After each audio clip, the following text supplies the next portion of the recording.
Bengal safe Murshidabad জেলায় ফার্নিচারের জগতে এক পরিচিত ও প্রতিষ্ঠিত নাম।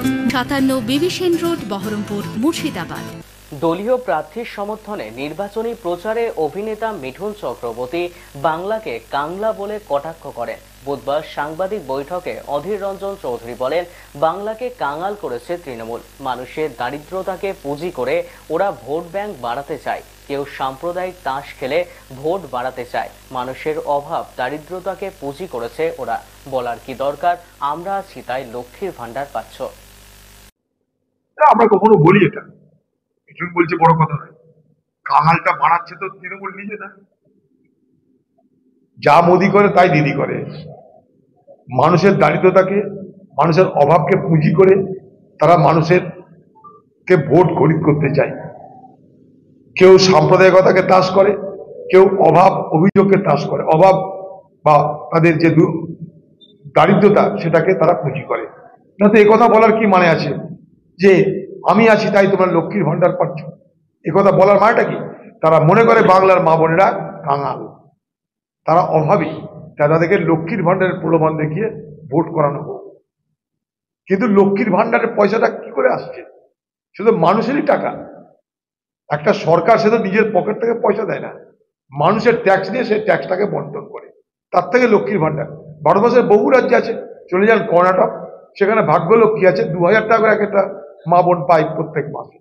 আগামী দিনে রাহুল গান্ধী প্রতিশ্রুতি দিয়েছে মহালক্ষ্মী প্রকল্প, ১,০০,০০০ করে টাকা পাবে বছরে একটা পরিবারের একজন মহিলা।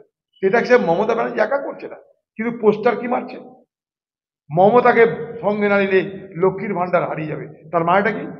কারণ অভাব দারিদ্রতা আছে, সেইটাকে পুঁজি করে একদিকে তার সমর্থন না করতে চাইলে তাকে ধমক, দুটোই এই স্লোগানের মধ্যে দিয়ে প্রকট হচ্ছে।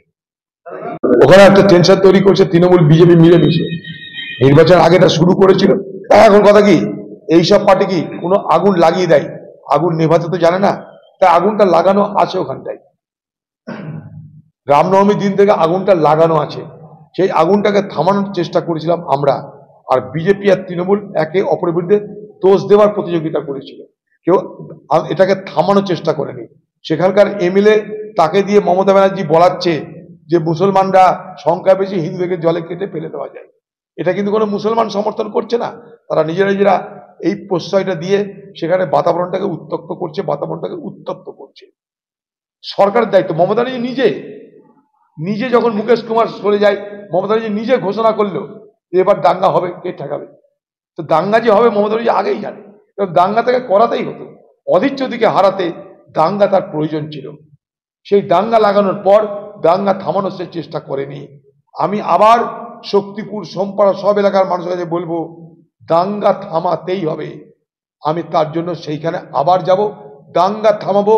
অধীর চৌধুরী যতদিন বেঁচে থাকবে দাঙ্গা হতে দেব না। বেঙ্গল সেফ মুর্শিদাবাদ জেলায় ফার্নিচারের জগতে এক পরিচিত ও প্রতিষ্ঠিত নাম। মনের ভাবনাগুলো প্রকাশ পেল, ঘর সাজাতে ইচ্ছে হলো, রকমারি আসবাব আছে একসাথে, চলো ঘর সাজাই বেঙ্গল সেফের সাথে, বেঙ্গল সেফের সাথে। বেঙ্গল সেফ ৫৭ বিবি সেন রোড, বহরমপুর, মুর্শিদাবাদ।